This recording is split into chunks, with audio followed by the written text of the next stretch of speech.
of the wise like the Buddha, humanity cannot survive because the individual will be very much like a speck of dust.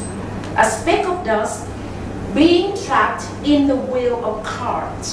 Okay? So that speck of dust is being thrown back and forth in this wheel of cart, unable to set himself free. And this is the predicament of every individual human being. It doesn't matter who you are, how clever you are, what religion or what political belief you belong to. This is human problem. Human problem have, everyone all have Jerry. And it's not just one Jerry, you have a whole army of Jerry to deal with. That's why we all lost it, totally lost it. Okay? That's why there is no way that we can, we can set ourselves free without the help of the Buddha. This is what he said. Okay? So this is about trying to win ourselves. So the Buddha's strategy is like that. It's like that. Why I make into Tom and Jerry? Because I want you to know that Tom and Jerry are enemies. If Tom is weak, Jerry will conquer your life, will take over your life and conquer the world. But if Tom is strong, okay? Tom is strong, Jerry will be scared of Tom. Tom can intimidate Jerry. Okay, so this practice about taking the medication is a matter of bringing your mental self back home. It's a matter of giving Tom this essential vitamin. The essential vitamin that can make, fatten, strengthen Tom up into a big cat. When this cat is big and strong, this cat will fight the Jerry for you. You don't have to do anything. Your duty is to fatten this cat up, strengthen Tom up. How? Bring your mental self back. Which is, use your mental eyes to know your breathing, know your movement, know your sensation. Very full, with full concentration. That is how you do it. Give Tom the vitamin, the essential vitamin. Okay? So, and then I did say earlier, this practice that the Buddha offers is not a matter of changing the world into a better world. Okay? Tomorrow or Monday, I will tell you why. Because in a big picture, this world is in fact the prison of life. So therefore, you cannot change into a better world. You can make the world as best as it can be. Okay? But you cannot, get rid of all these diseases, all these problems. So diverse, so many.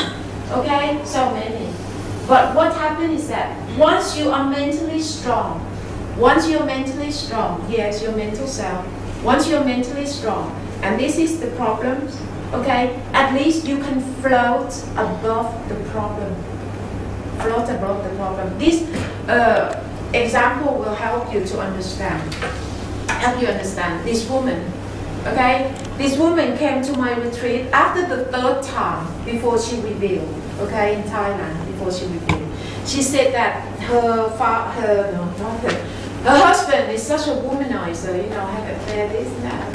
And although she knows that, he go to his, his second wife, second wife, okay? But she said she could not help to wait for him from 6 o'clock, 7, 8, 9, 10, until midnight.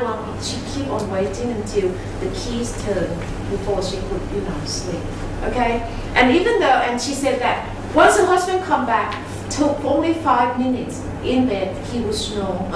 He would snore. And she still, you say like, why? Why didn't he not love me? All these things, why? And then she said sometimes she even complained that, why you so late last night, all these things. Who asked you to wait for me? Why don't you go to sleep? Oh gosh, very painful for a woman. But anyway, she found this knowledge. She found this practice. She got nothing to lose because she got nothing left, no family. So she keep on fighting until second time she came, she understand better, and third time, and she keep on working. And then it just in a short distance, she gave the feedback like this. She said that, you know what, Ajahn Meeti, she said, Ajahn, I don't wait for him anymore. This is just a miracle, because I used to wait for him, you know, from 6 until midnight. But now, you know, sometimes 9 or 10 o'clock, I can go to bed with my beads, you know, my beads. I just go to bed and I can actually sleep. And in the middle of the night, I might get up to the toilet and then, oh, you're back now, okay, that's fine. And then I go back to sleep again. I said, oh gosh, she said that a life like this, even for a single woman, this life-changing experience, you know, once I heard, I said that is worth all my efforts. It's worth all my effort just to, you know, make a woman be able to get her life back in control again. So could you see that? Now she is strong. The problem is still there. Her husband is still doesn't come home, still with the affair. You know, and with the second wife. She still lives with the problem, but with the strength. The problem is still there, but she floats above the problem. This is what we have to do. The Buddha's knowledge, wisdom, doesn't aim to change the whole world. In fact, he loved to change the world. He loved to change India. Okay? Get rid of the caste system. That's why he established this monkhood institution. You know, he ordained the barber first before all those princes. Okay? So that all those princes, you know, have to bow to the barber that cut the hair for the prince. Ubali, you know, Ubali was the barber cutting the hair for all those Prince Anuruddha, Prince Anand, Prince all this. Now, the Buddha wanted to get rid of the caste system that rooted in the Indian society long ago. But in the end, he couldn't do it. Oh, his father, you know, saw his son, Prince Siddhartha, you know, go with the arms bow. He said, oh, how you are the prince? How can you be a beggar? Oh, he was so much in pain. You humiliate, you know, the royal family. Come back to the palace and I feed you. But the Buddha said, no, I don't belong to your caste anymore. I belong to this, the monkhood, you know? So he really do something that is so challenging, that want to get rid of this caste system in Indian society. But even the Buddha could not change India. Okay? Only 1,000 years. Buddhism only flourished only 1,000 years, and then gradually Hinduism, you know, taken over Buddhism, and then completely disappeared in the end and come to flourish here. Okay? So we cannot change, and then come again Mahatma Gandhi. Okay, not that long ago. He also want to change India, but no one can change India. In the same way that we cannot change the world. We cannot change the world. So the most that you can do is to make your soul survive and float above the problems. That is enough, especially in this day and age. How on earth you can change this world? Because we are only one little nut and bolt of this gigantic engine, the engine of capitalism, materialism, consumerism. How on earth you can change them? You're only a little, you know, nut and bolt that, no way, no way. But the difference is that if you're strong, if you're mentally strong, okay, you can make a right decision. If you one day you have enough, that's why even though I graduate, you know, from university, all these things, in Thailand, worked with the United Nations in the past, but when I got married, went to England, I just could not work. It's not could not work, you know, oh, what's it? I was willing to do menial job, cleaning, you know, waitressing, at the same time that I have the job at the University of Birmingham teaching Tai Chi. I still got to work with all these, you know, menial jobs, just to keep my mental self low, just to make sure that I would be grounded, so that I won't get lost in my all this junk. This is something that I have to do in the past, okay, to get me until today, to get me to today, okay. So some of you might be able to, like Terry, for example, you know, the pressure at work is just too much. So one day, just enough is enough. You can just, you know, walk out from that working environment that you are so unhappy with. Because it's not worth the money. If you're feeling so unhappy in your life, it's not worth the money.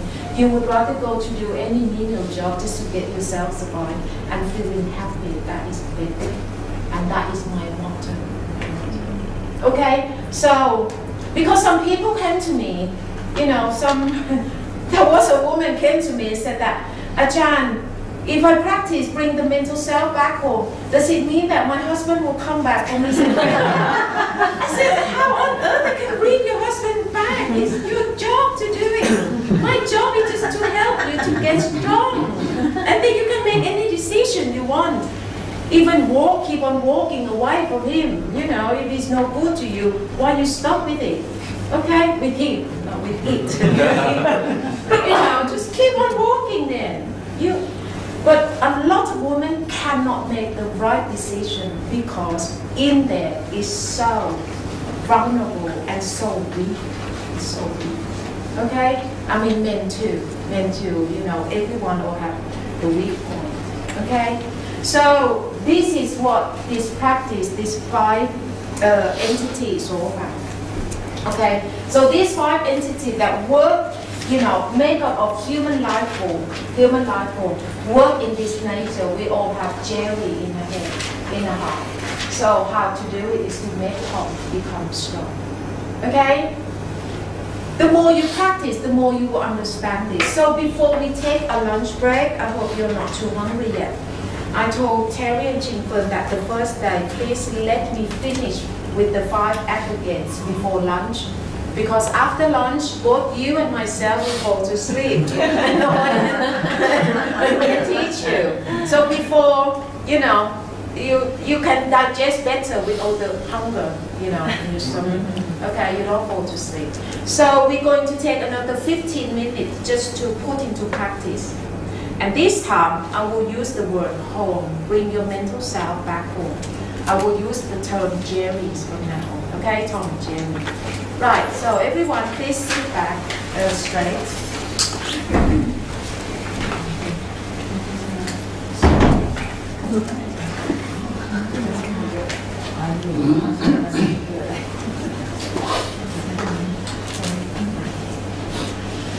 Okay, clear your lap.